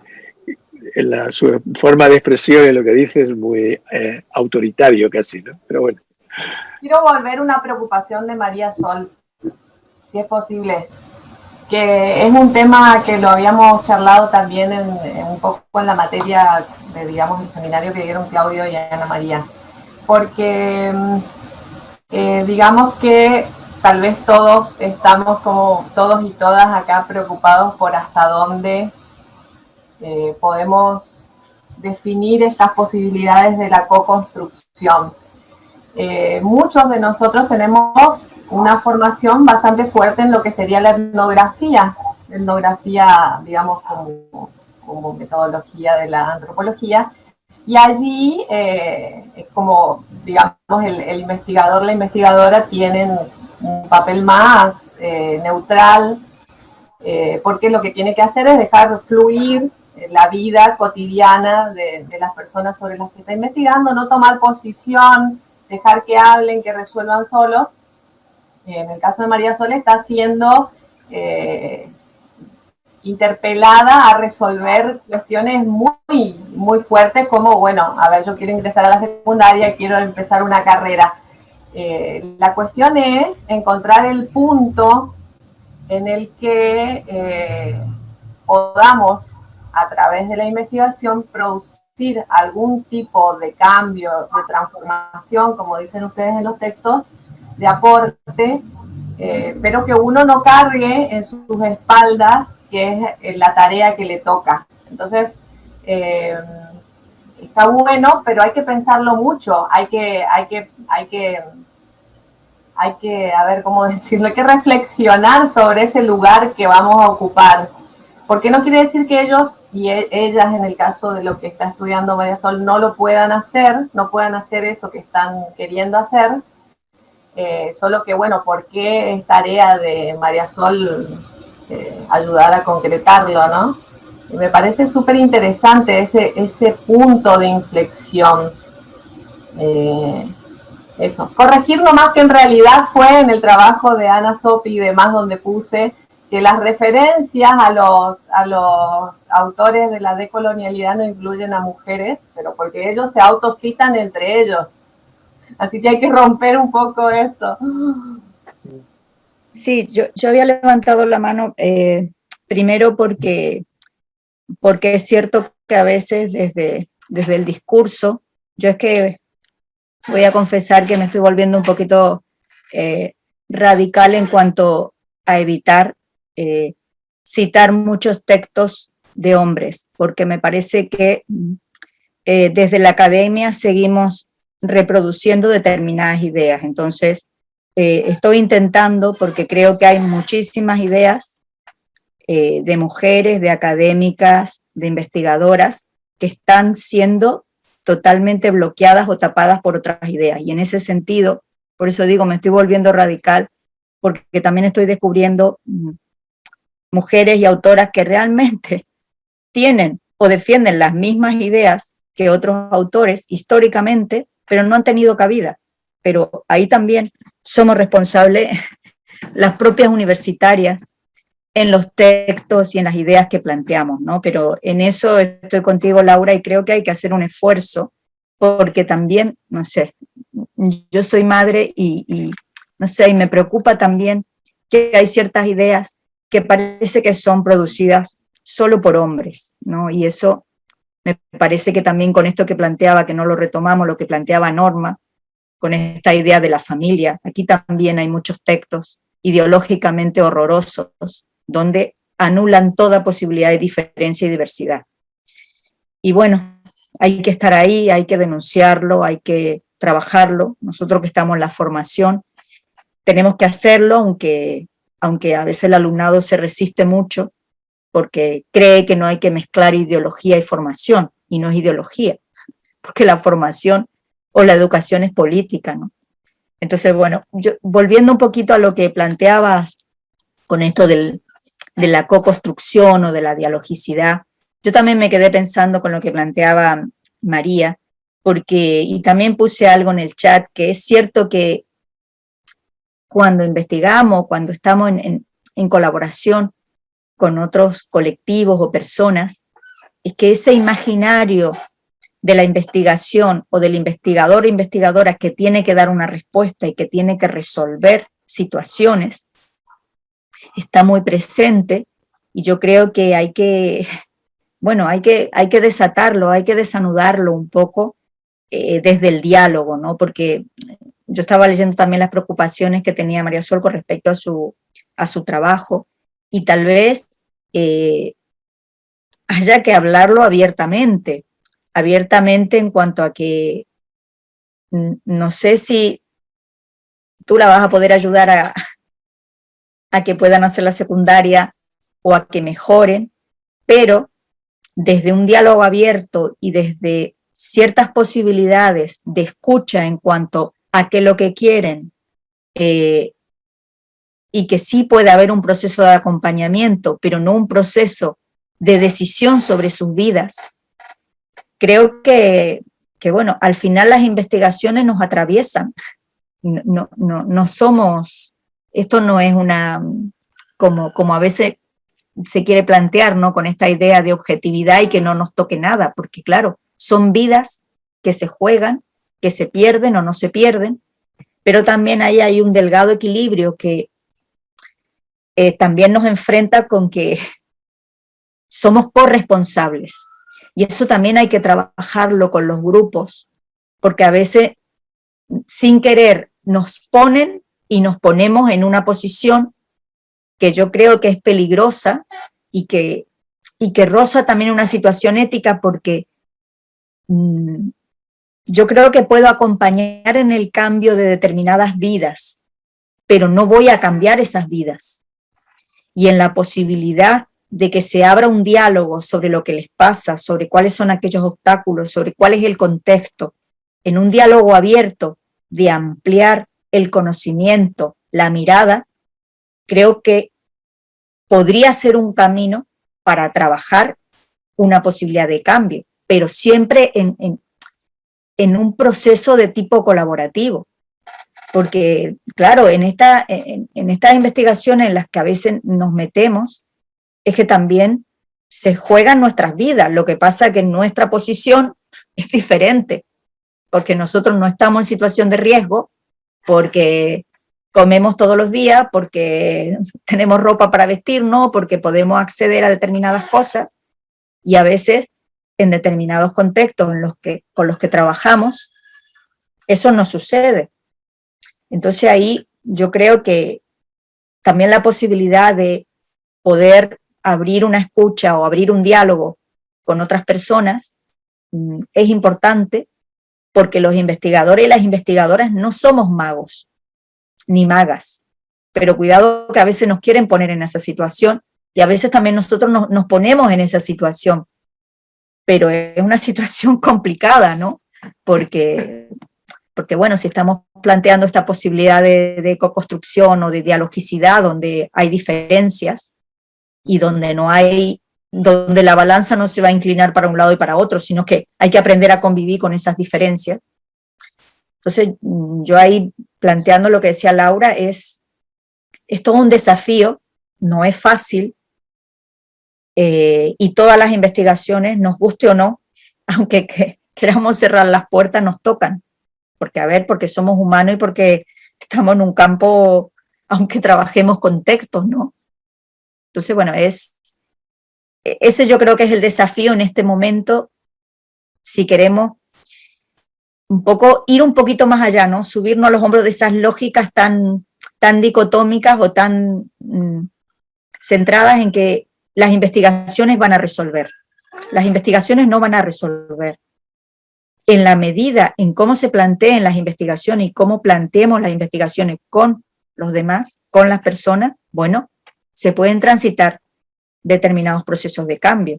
En el chat nos preguntaban en esta investigación que le hubiese gustado saber algo más de las familias. Y es cierto que hemos trabajado con las familias, pero es cierto que ese camino lo está transitando el propio centro, al igual que el tema del barrio. Nosotros estamos acompañando, pero no estamos totalmente implicados, porque esas también son otras decisiones que a veces se toman, ¿no? Que uno no puede estar abarcando todo, sobre todo en situaciones tan complejas, ¿no? Como en este caso de esta investigación de fracaso, de contexto violento, de contextos de consumo, de muchas situaciones, ¿no? Porque claro, de forma individual, y yo aquí sí quiero ser honesta, los procesos de tesis doctorales son investigaciones que aunque intentemos y se intente desde el grupo acompañarse de forma colectiva, son procesos individuales. Fíjense cómo las lógicas no se aceptan. No sé si cambió la legislación argentina, pero no se aceptan tesis doctorales grupales. No sé si estoy equivocada. Fíjense cómo ¿se aceptan tesis doctorales grupales? No. No. Entonces, en ese sentido también, desde este grupo... Perdón, Analía, sí. Si vos querés, como universidad la podés aceptar. Ahora, que te lo convalide la Agencia Nacional de Acreditación Universitaria es otra cosa. Pero como universidad vos podés avalar tesis grupales, pero después no te la van a acreditar, eso sí. Aquí llegamos hasta trabajos fines de máster. Los TFM pueden ser grupales. Las tesis doctorales no. Acá tampoco, ningún trabajo. Acá tampoco. Ningún trabajo final ni de especialización, ni de maestría, ni de doctorado.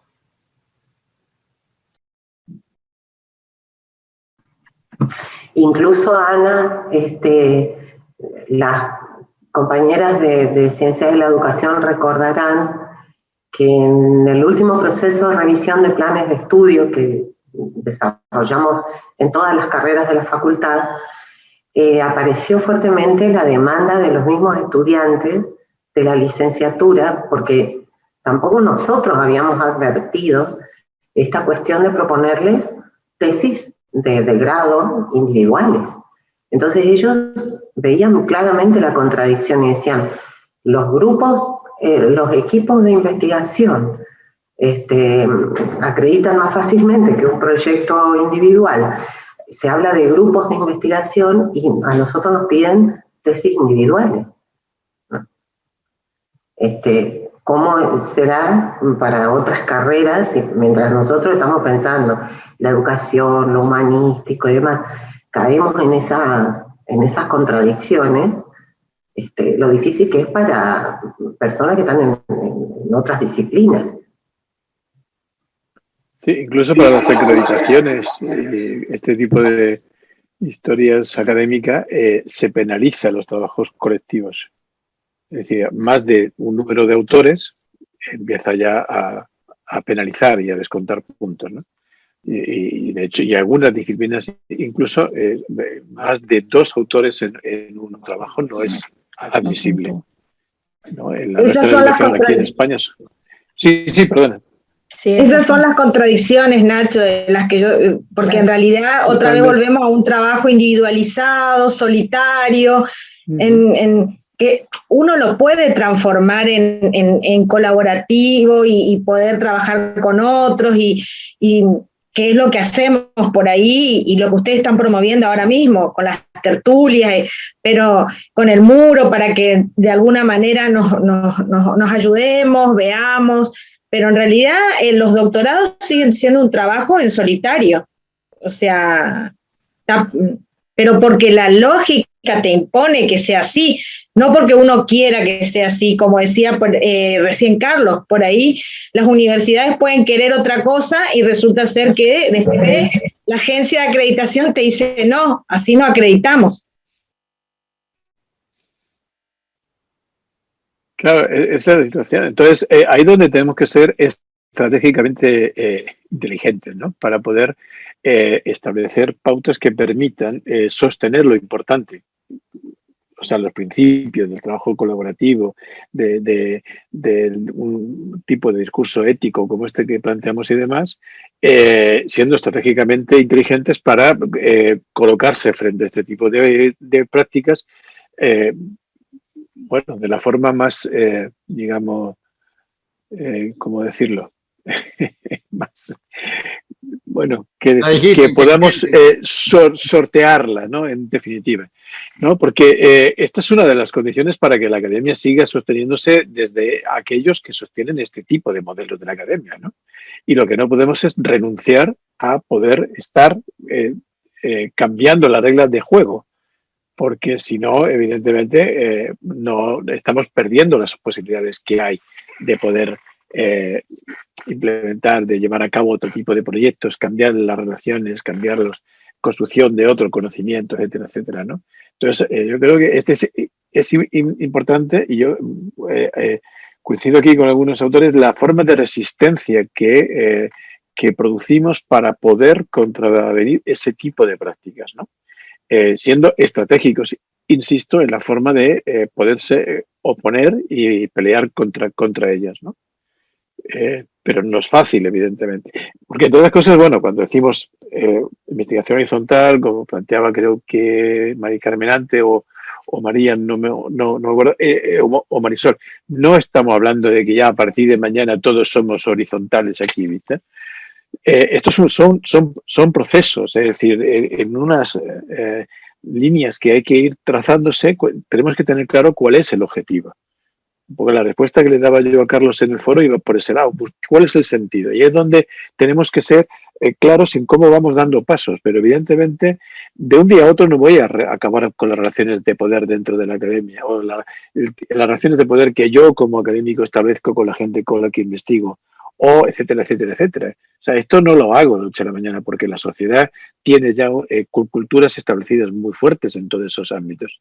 Por lo tanto, lo que tengo que ir estableciendo otro tipo de éticas en la investigación que poco a poco vayan provocando esos cambios que permitan llegar a una investigación realmente emancipadora, a una investigación horizontal, democrática, etcétera, etcétera. Pero eso es todo un proceso que hay que ir dando, ¿no? No es que ya a partir de mañana todos hacemos como Saulo, caemos del caballo y nos convertimos. O sea, como que no funciona así.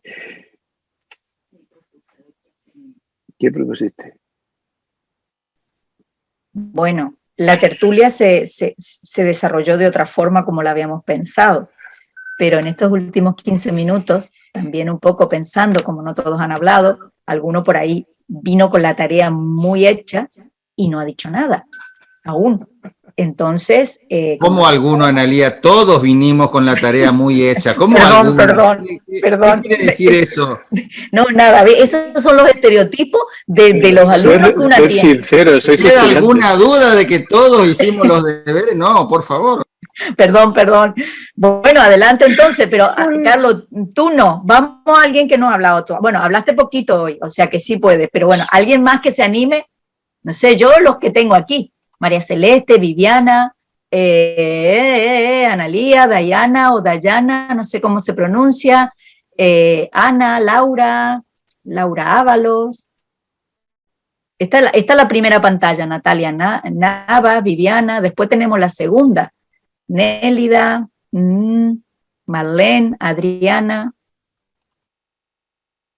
Eso se llama suave violencia. Raquel. Bueno, tengo 2 pantallas nomás, no tengo más. Ana Luque, José Mesa, María Joaquina, María José, Natalia Lencina. Bueno, yo comparto. Muy bien. Me gustó el material, sobre todo hacer foco cuando trabaja sobre la educación formal y la educación informal. Me llamó mucho la atención los logros, y después cuando hablaba el texto sobre cómo es influyente, ¿sí?, en la formación, por ahí el entusiasmo que tienen los jóvenes de realizar tal o cual actividad, y me ponía a pensar que cómo nosotros dentro de nuestras estrategias o propuestas didácticas, cómo nos generamos también este entusiasmo en los jóvenes, porque por más que estemos trabajando en la educación formal, en las estrategias, la dinámica, las herramientas que utilicemos, tiene que generar el entusiasmo. Entonces me hizo reflexionar sobre mis prácticas educativas.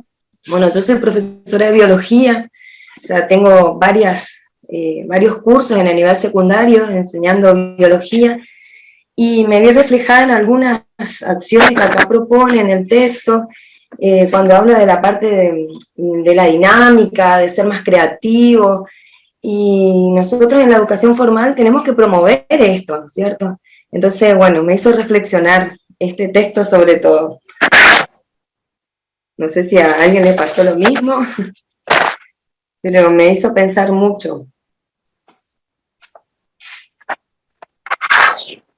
Gracias, Natalia. La que quiera, el que quiera.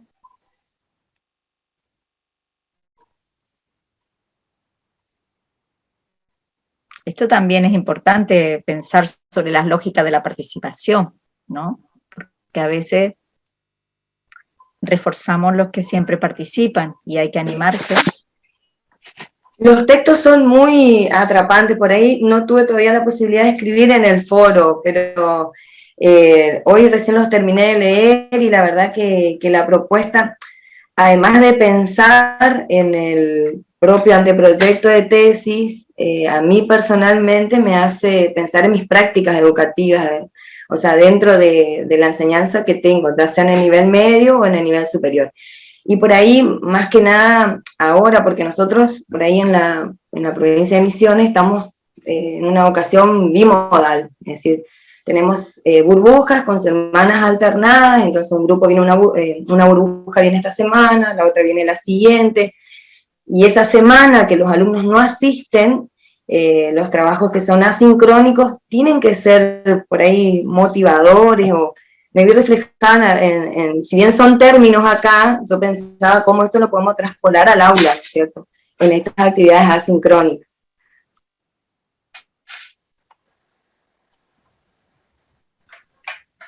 ¿Yo? Bueno, bueno, está Ana y está Viviana. Uy, qué alegría. Ana, después yo.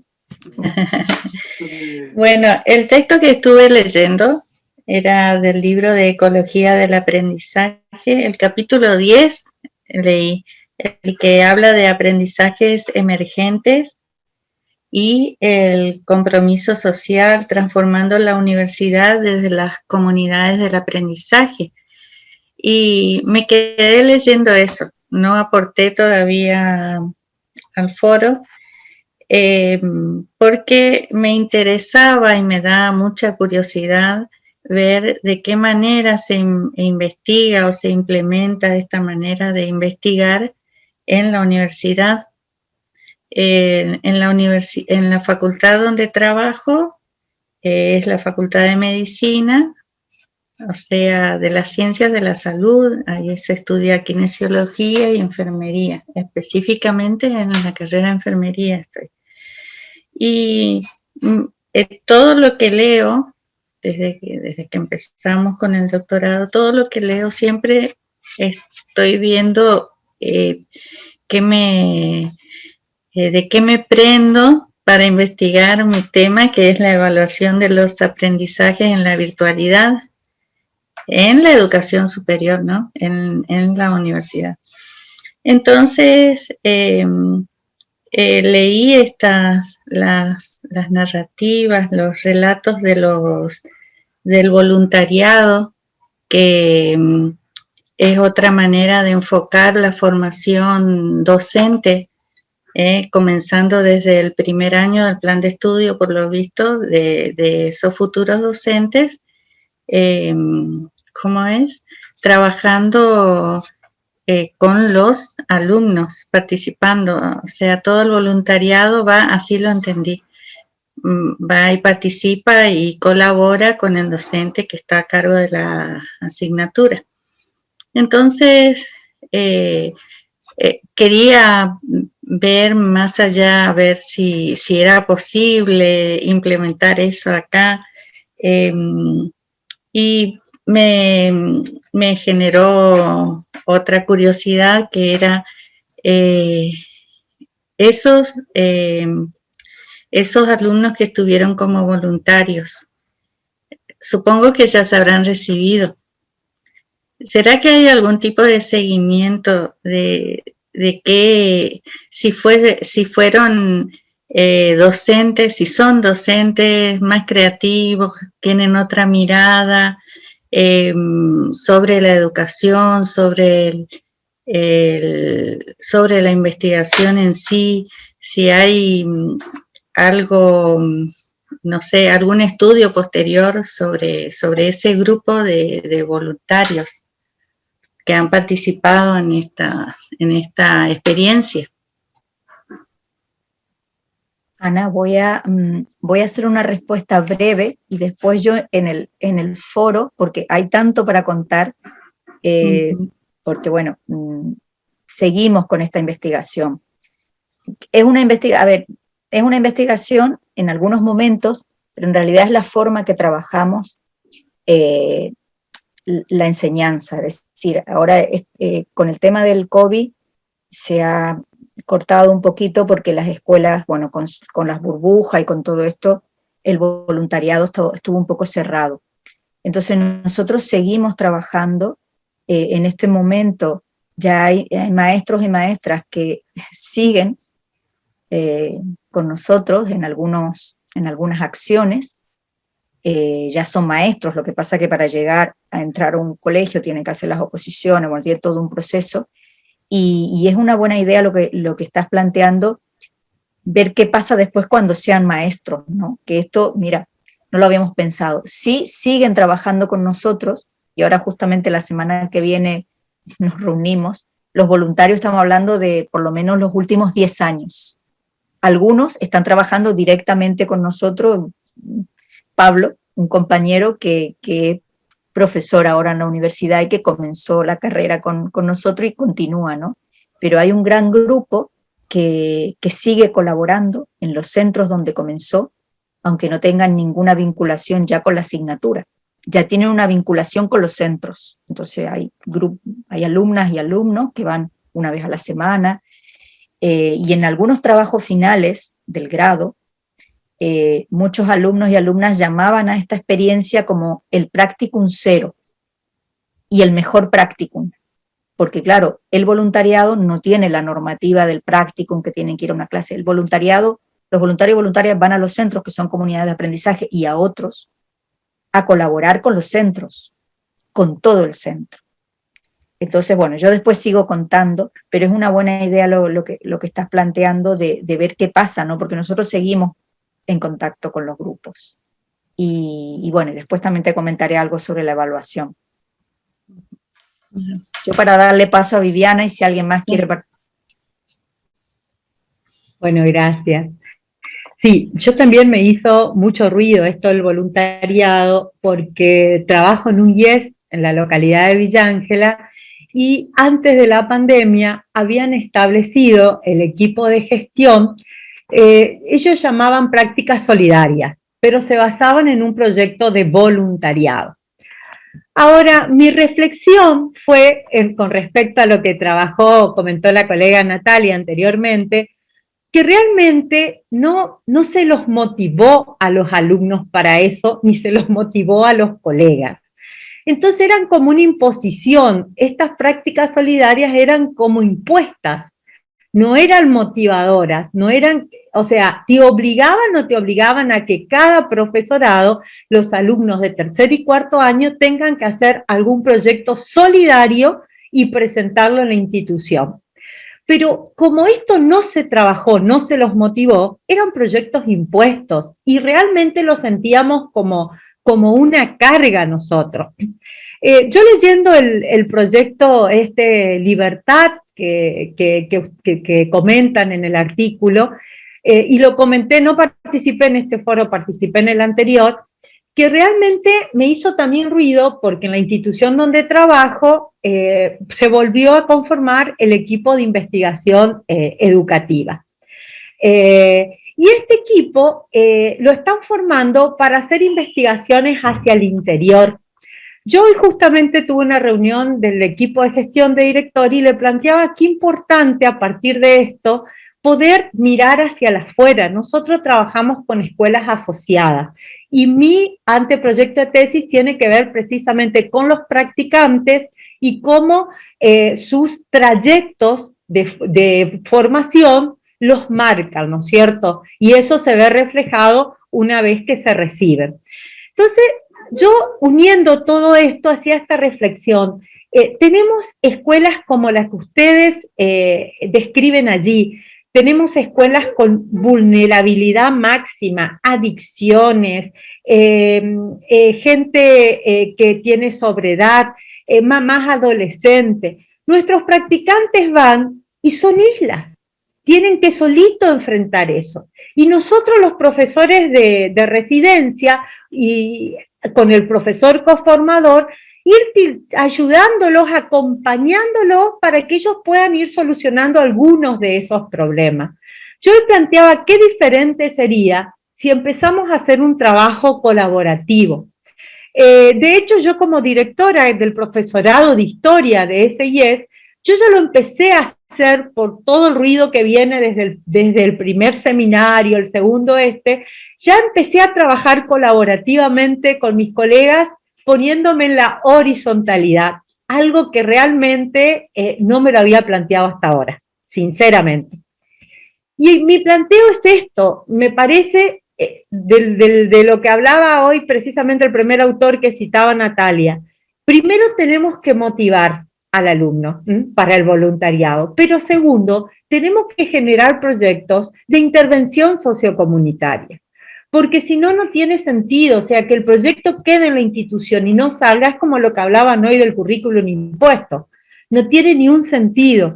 Yo esto es lo que me empecé a replantear y le planteé porque no estoy en el equipo de investigación educativa precisamente por los tiempos, porque estoy haciendo este doctorado, pero le sugería que qué importante sería nosotros poder ir a intervenir en esos lugares, precisamente a través de nuestros practicantes, como voluntarios, pero motivarlos, prepararlos para eso. Esa fue la reflexión que me llevó, digamos, lo primero que leí, los primeros artículos y los textos segundos. Gracias. Viviana, Analía, ¿puedo compartir algo con respecto a lo que dijo Viviana? Bueno, y dejamos a alguien más, si os parece. Algo breve. Viviana, nosotros también tenemos en el Instituto de Formación Docente, en el cuarto año, ellos tienen proyecto de intervención sociocomunitaria. El problema es que queda en un proyecto de intervención y no se realiza la intervención real en los contextos. Y también quedan con redacciones donde a veces son temas impuestos, es decir, hagamos esto en relación a esto y no va por los intereses de los propios alumnos. ¿Alguien más?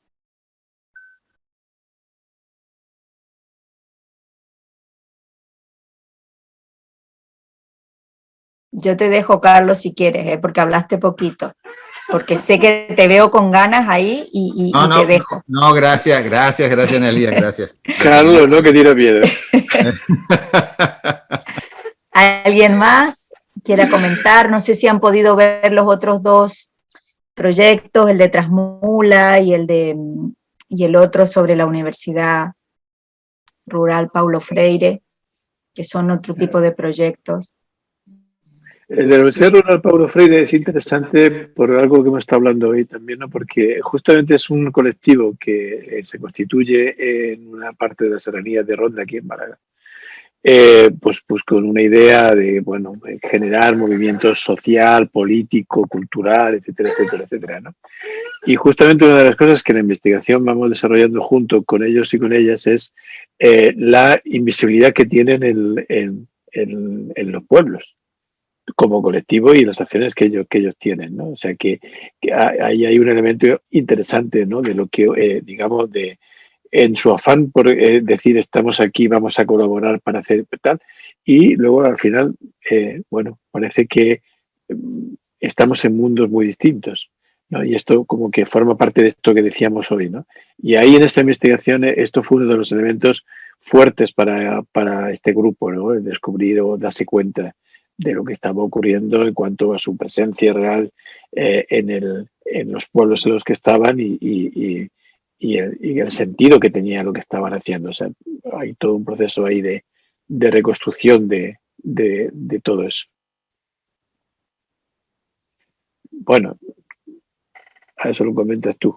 Claro, no, hay una compañera que yo no me acuerdo de uno de los trabajos donde está, no sé si es Nélida, donde está un poco que está planteando esto de un poco la preocupación del abandono de los pueblos, que aquí también es una realidad, y qué pasa con los jóvenes que ya no vuelven. Entonces, bueno, aquí hay todo un colectivo que está intentando hacer otras cosas como otros pueblos también, ¿no? Que puede ser interesante porque, bueno, es otro tipo de investigación y con otra finalidad y que puede ser interesante. Bueno, no sé si alguien más.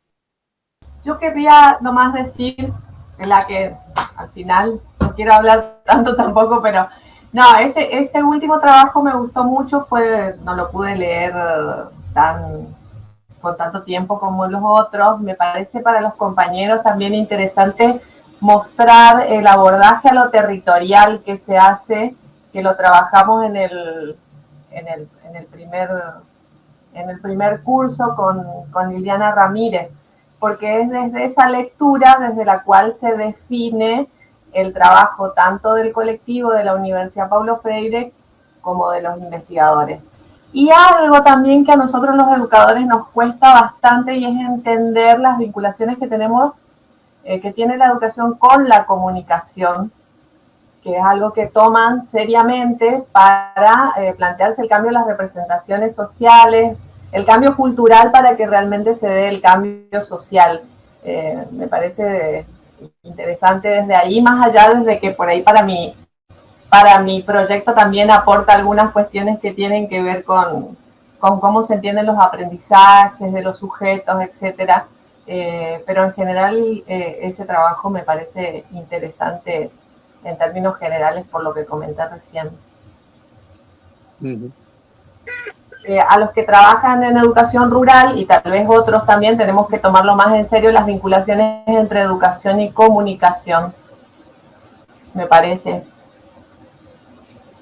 Sí, hay varias compañeras que están con el tema de la ruralidad y la escuela rural, por lo que hemos visto, que también es un tema interesante. También queremos comentarle, no sé si han visto que en el campus, en la parte de docentes invitados, en la pestaña, ya hemos puesto un enlace con la producción de Ana Dunrauf. Y he pensado, creo que era el trabajo de Pablo, me parece, el proyecto de Pablo sobre, puede ser que esté confundida, sobre las concepciones un poco de la ciencia, no sé si era Pablo u otro compañero, y hay una investigación ahí, bueno, todas las investigaciones y las producciones que se pueden descargar de Ana, y hay unos trabajos interesantes en algunos campos, como ella viene de las ciencias naturales y viene desde otro campo, también es interesante. Y con esto que decía Laura, realmente esta mirada de la comunicación, justamente pudimos abrir un poco porque parte del grupo de investigación lo conforman 3 o 4 compañeros que son de comunicación. Y entonces nos han abierto también nuestra mirada, ¿no? Por esto de de cómo trabajar con distintos colectivos, y a veces los que estamos en educación están muy metidos en educación, y cuando trabajamos con otras personas de otros campos, bueno, nos muestran otras cosas, no podemos abordar otras problemáticas que a veces no la vemos, ¿no?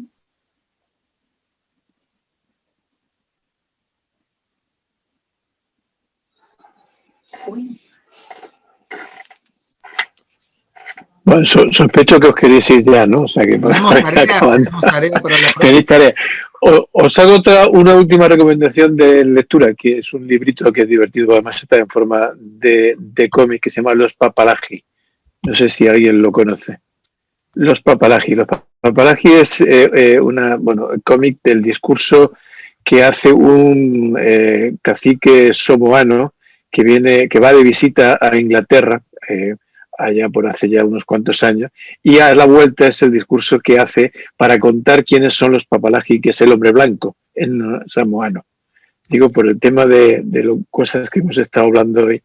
Entonces, interesante ver cuál es la visión que tiene otra cultura respecto a la cultura del hombre blanco occidental, ¿no?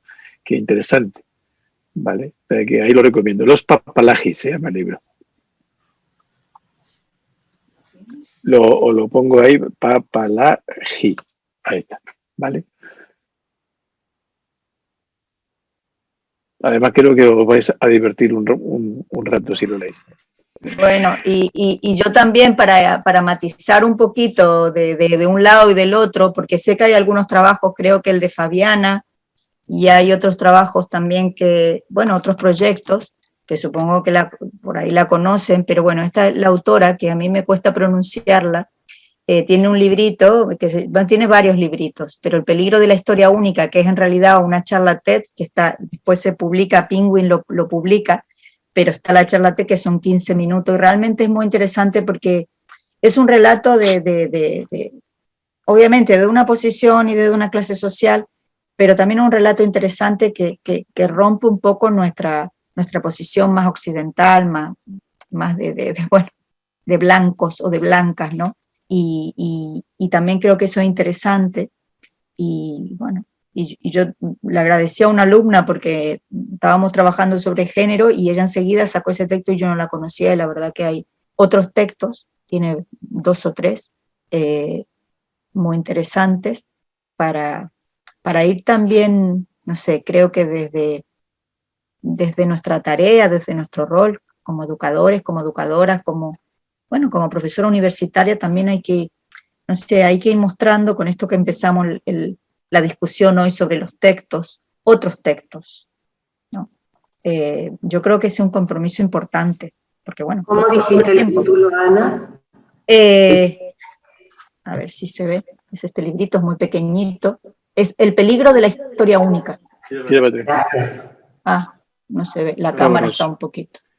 Bueno. No, pero póntelo delante porque el desenfoque del fondo hace que no se vea. Ahí. Aparte en el diseño del libro, tiene todos unos colores, bueno, todo es un relato, no solo el contenido del libro. Entonces eso también es interesante, me parece a mí, porque son otras formas, otras sutilezas que hacen diferencias, ¿no? Bueno, nos vemos el lunes entonces.